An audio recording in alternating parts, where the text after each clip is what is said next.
Na parábola do Evangelho que nós acabamos de ouvir, Jesus explicita a razão da resistência das pessoas, dos seus contemporâneos, à sua pessoa e à sua mensagem.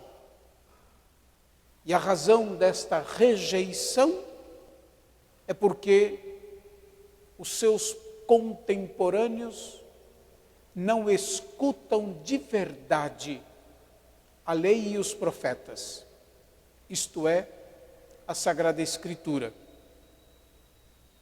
Abraão diz àquele rico: se não escutam a Moisés nem aos profetas, eles não acreditarão, mesmo que alguém ressuscite dos mortos.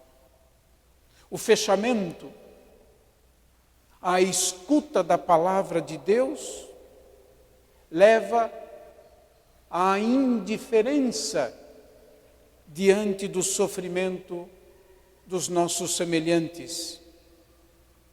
O fechamento à palavra de Deus conduz também à rejeição do Filho único de Deus.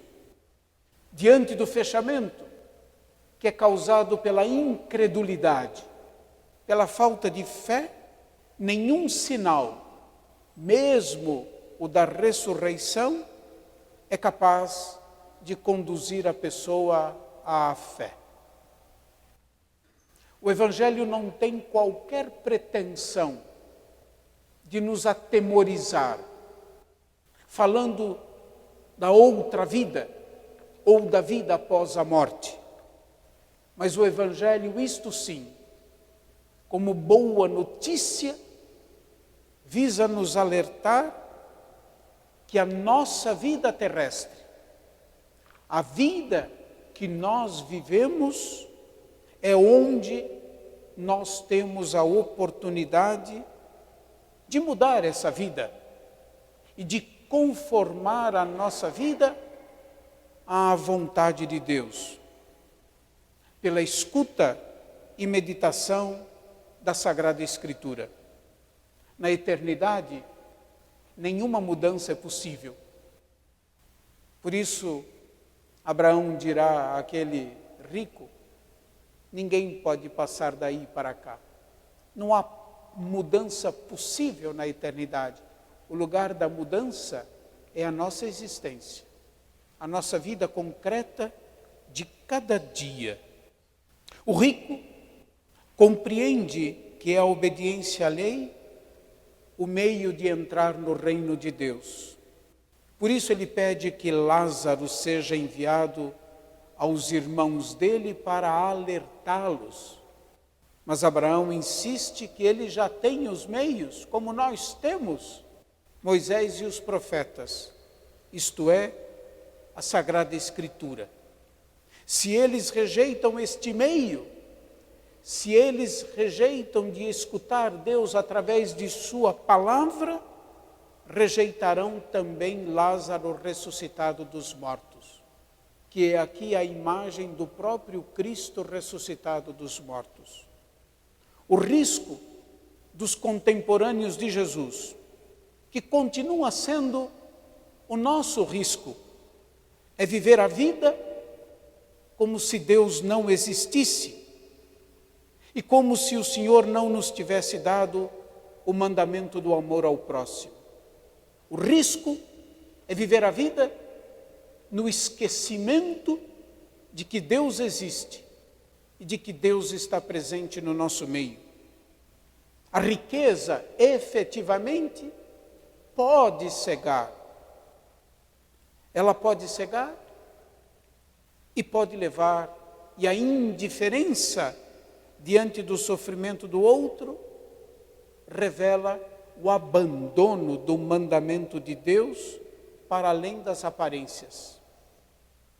Só da região dos mortos, onde a situação do ser humano é irreversível, é que aquele rico anônimo compreende que a obediência à lei ao mandamento de Deus, é o meio de entrar no reino de Deus. Por isso, em vão, ele pede que Abraão envie Lázaro para alertar os seus irmãos. Pela resposta de Abraão, todos os discípulos, e com eles nós, que somos ouvintes e leitores do Evangelho, nós somos alertados de que o meio para entrar no reino de Deus está na meditação da palavra de Deus, na acolhida de sua palavra, a que se deve dar ouvidos. Se este meio da palavra de Deus é rejeitado, não há nada que poderá demover quem quer que seja de sua má conduta. A todos nós, a cada um e a todos nós, indistintamente, são oferecidos os meios para viver a vida de Deus e a vida em Deus. A todos nós é oferecida essa possibilidade de viver a vida de Deus e a vida em Deus. Estes meios estão consignados na palavra de Deus, que é uma luz que ilumina os nossos passos, a nossa conduta, o nosso modo de proceder e as nossas escolhas. A lei e os profetas são dados para esta vida em vistas de se entrar no reino de Deus.